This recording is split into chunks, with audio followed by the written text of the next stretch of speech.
Welcome back to my YouTube channel Kanu talk. My name is Kanishka and आज मैं आपके साथ शेयर करने वाली हूँ 2 बुक्स के बारे में जो आपकी क्रिएटिविटी को नेक्स्ट लेवल तक पहुँचा सकती है। हमारे माइंड में हर चीज़ को लेकर एक अलग ही परसेप्शन होता है, एक अलग पर्सपेक्टिव होता है, लेकिन ये बुक आपको हेल्प करेगी अपनी क्रिएटिविटी को एक नए पर्सपेक्टिव, एक नए पॉइंट ऑफ व्यू से देखने का, और साथ ही आप किस तरीके से अपने नए आइडियाज़ को जनरेट कर सकते हो, किस तरीके से आप पूरी दुनिया के सामने अपनी क्रिएटिविटी को बहुत अच्छे तरीके से शो कर सकते हो। ये बुक उन चीज़ों में भी हेल्प करती है।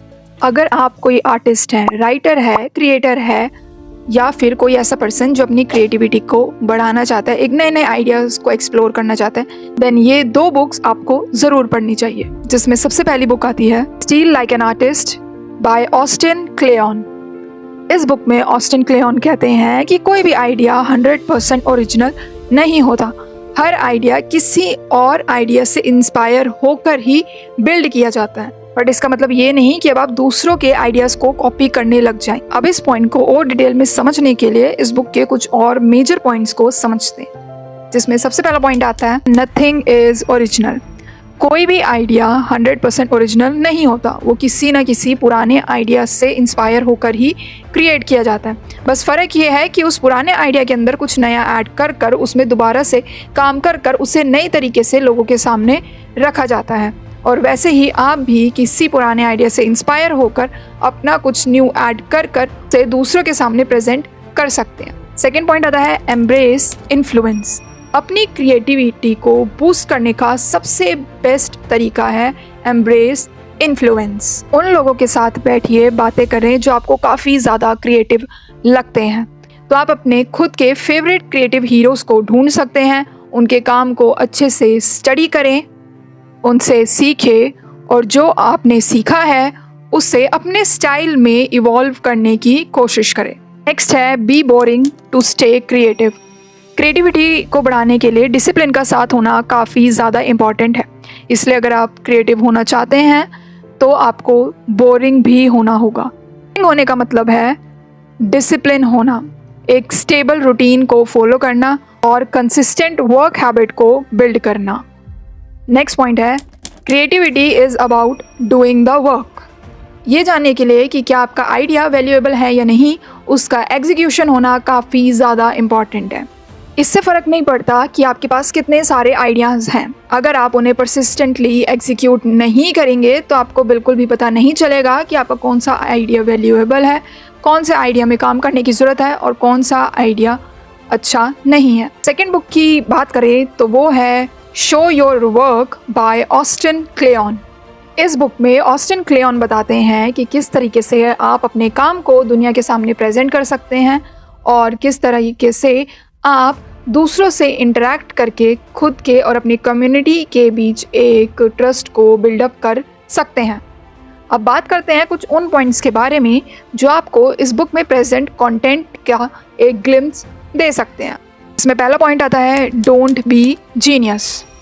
ऑथर कहते हैं कि क्रिएटिविटी का मतलब होता है अपने आइडियाज़ को दूसरों के साथ शेयर करना और दूसरों के साथ कोलैबोरेट करना, ना कि आइडिया को खुद तक रख कर अकेले ही जीनियस बने रहना। इस बात को अपने माइंड में ज़रूर रखें कि हर व्यक्ति कुछ ना कुछ वैल्यूएबल शेयर ज़रूर कर सकता है। सेकेंड पॉइंट आता है थिंक प्रोसेस। ऑथर कहते हैं कि अपनी ऑडियंस के साथ सिर्फ फाइनल प्रोडक्ट को शेयर मत कीजिए, इंस्टेड जब आप कुछ क्रिएट करते हैं उसका जो प्रोसेस है उसकी कुछ थोड़ी बहुत झलक भी अपनी ऑडियंस के साथ शेयर ज़रूर करें ताकि वो इंगेज हो सकें। थर्ड पॉइंट है ओपन योर कैबिनेट ऑफ क्यूरोसिटीज़। हम सब कभी ना कभी किसी के काम से, किसी की बुक से, किसी के म्यूज़िक से इंस्पायर ज़रूर हुए हैं। इसलिए अपनी ऑडियंस के साथ वो काम, वो म्यूज़िक, वो आर्ट जिसने आपको काफ़ी ज़्यादा इंस्पायर किया है उसे शेयर ज़रूर करें। अपनी ऑडियंस को ये बताइए कि आज जो आपकी ये क्रिएटिविटी है उसको इस लेवल तक पहुंचाने के लिए किन किन चीज़ों ने काफ़ी ज़्यादा मेजर रोल प्ले किया है, ताकि आपकी ऑडियंस आपसे और भी ज़्यादा कनेक्ट हो सके और वो सारी चीज़ें आपकी ऑडियंस की भी काफ़ी हेल्प कर सके। नेक्स्ट पॉइंट है learn to take a punch. Criticism is inevitable.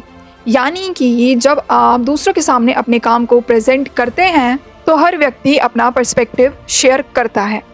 अब उसमें से कुछ लोग ऐसे भी होते हैं जो आपके काम की आलोचना करते हैं, यानी आपके काम को क्रिटिसाइज करते हैं। इसलिए उस वक्त आपको अपने माइंड में ये बात को ज़रूर रखना है कि लाइफ में कुछ चीज़ें ऐसी होती हैं जिन्हें आप कंट्रोल नहीं कर सकते, इसलिए उन पर ध्यान ना देते हुए आपको आगे बढ़ना होता है। साथ ही दूसरों से फीडबैक ज़रूर ले, अपने काम को टाइम के साथ इम्प्रूव करते रहे, नेगेटिविटी को इग्नोर करें। सो आई होप कि आपको ये वीडियो पसंद आई होगी। ऑनेस्टली मुझे ये दोनों बुक काफ़ी ज़्यादा पसंद आई, और इस बुक के अंदर ऑथर ने जिस तरीके से अपनी बातों को प्रेजेंट किया है वो भी काफ़ी बढ़िया है। इस बुक में आपको बीच बीच में ऑथर की भी क्रिएटिविटी दिखती रहेगी।